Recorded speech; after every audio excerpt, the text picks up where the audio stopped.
Salut les Carpinous, comment ça se splash? On se retrouve pour une nouvelle présentation de cartes et je vais vous parler de la série X-Dragon. Donc au Japon, la série est connue sous le nom de Rule of the Heaven et en Amérique et par chez nous par X-Dragon. Au Japon, elle est sortie le 25 juin 2003, aux US le 24 novembre 2003 et en France le 28 août 2004, donc un an plus tard. Alors c'est la troisième série du bloc X, mais c'est la première série à inclure le type incolore comme faiblesse et résistance, parce qu'il y avait beaucoup de dragons et pour équilibrer en fait le jeu, ils ont mis les Pokémon dragons sous le type incolore et la faiblesse des dragons c'est dragon, donc du coup ils ont mis cette faiblesse et cette résistance de type incolore qui n'était jamais arrivé avant. Donc c'est la première apparition de ce type là dans les faiblesses et résistances. À savoir aussi que Gyarados, donc Léviator, était une promo pré-release, donc une carte promotionnelle pour introduire la série, qui a été distribuée donc aux US environ entre le 15 et le 23 novembre 2003. Donc voilà, il y a eu deux sessions, le 15-16 je crois et le 22-23, un truc comme ça, où cette carte a été distribuée, donc en 2003. Donc je vais vous montrer maintenant les boosters. Alors hop, donc on commence avec Absol. Les boosters sont quand même assez beaux, je les aime beaucoup. Rayquaza. Alors moi ils ont été coupés en haut, ceux-là, c'est un peu dommage, mais j'ai les deux autres qui sont bien coupés. Donc Latias et Latios. Alors ce qui est marrant, c'est qu'on dirait que les illustrations se suivent sur les boosters. Bah oui, ça se suit, il y a la montagne, voilà. Donc j'ai trouvé ça vraiment cool. Donc voilà, et le dos d'un booster, c'est plutôt simple. Il est plutôt simple, le dos des boosters sont plutôt simples. Voilà, c'est juste la couleur qui diffère entre les deux. Mais voilà pour les 4 illustrations de X-Dragon en Europe. Donc j'ai pas les boosters japonais, je suis désolé. Je vous mettrai sûrement une image. Donc on va passer sur les cartes maintenant. Je vais vous montrer les Magikarp de cette série. Alors pour les cartes, il y en a beaucoup. Il y en a vraiment beaucoup. Mais on va essayer d'aller faire vite. Donc du coup, X-Dragon, Magikarp. Alors à savoir que le bloc X met en place le début du bloc X, vers la fin ça le met plus, mais j'en parlerai au fur et à mesure que je vous présenterai les séries du bloc X. Donc le bloc X met en place des cartes avec des codes, donc je vais vous montrer un petit peu.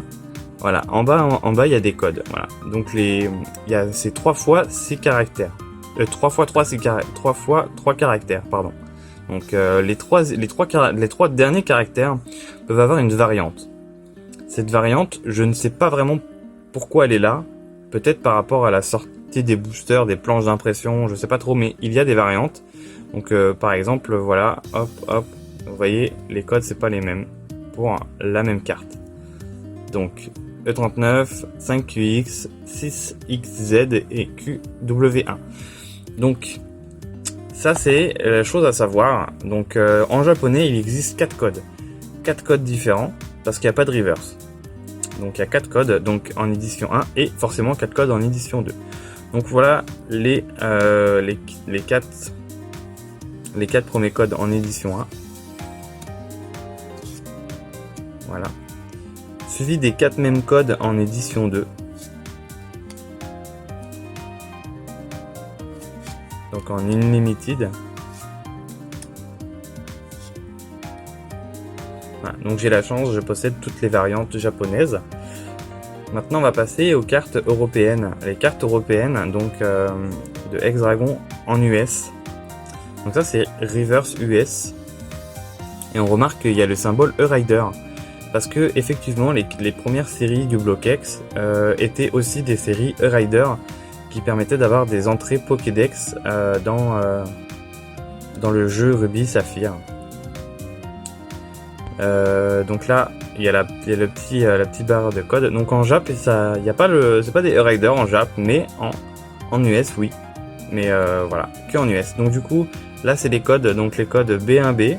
Donc effectivement, il y a 3 codes parce qu'il y a une reverse, OUU et 5LR. Donc c'est les mêmes codes qu'on va retrouver dans toutes les langues par la suite.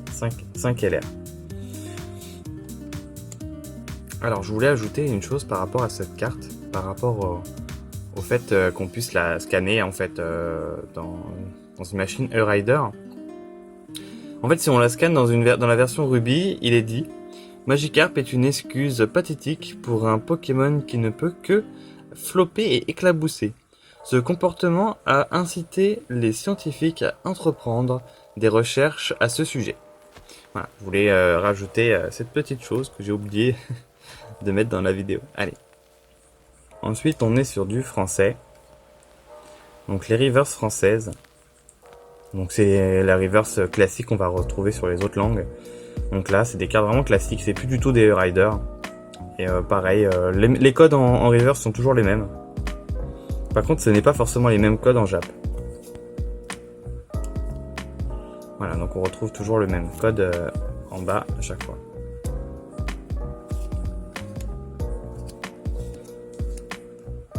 Maintenant, c'est la reverse allemande. J'aime beaucoup cet effet à la lumière qui fait des petits arcs-en-ciel. Je les trouve vraiment belles, les premières reverses du bloc X. Alors en allemand, j'ai qu'une seule des 3. Il m'en manque 2. C'est les 2 seules cartes qui me manquent pour finir la série dans toutes les variantes. S'il n'y a pas portugais, généralement j'ai tout. Enfin, il me manque que 2 cartes, 2 variantes, 2 codes. Donc voilà, ça c'est italien. Voilà, pareil, très très belle reverse en italien.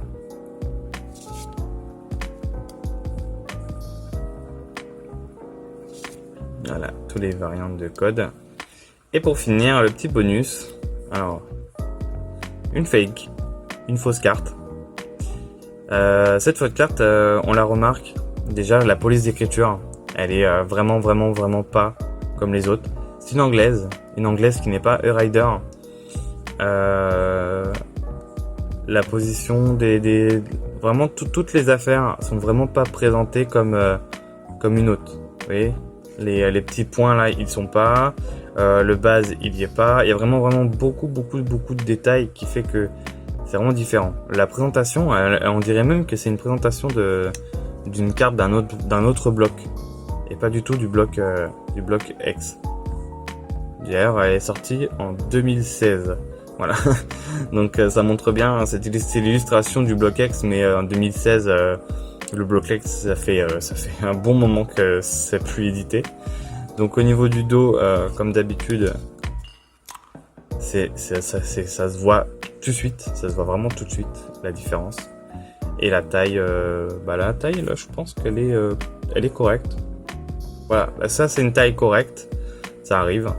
Au plus on avance dans le temps, plus les tailles sont respectées. Les anciennes cartes fake sont plutôt petites. Là, elle est vraiment bien. Par contre, niveau qualité, voilà, comme d'habitude, hein, elle est molle. Et alors que celle-ci est plus rigide. Voilà.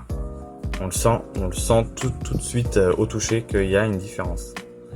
Et donc voilà, c'était la présentation des cartes Magikarp du bloc X, enfin la première série du bloc X où il y a Magikarp, X-Dragon, Rule of the Heaven. J'espère que ça vous aura plu. Je vous fais des bisous et on se retrouve pour une prochaine vidéo. Ciao ciao les carpinous.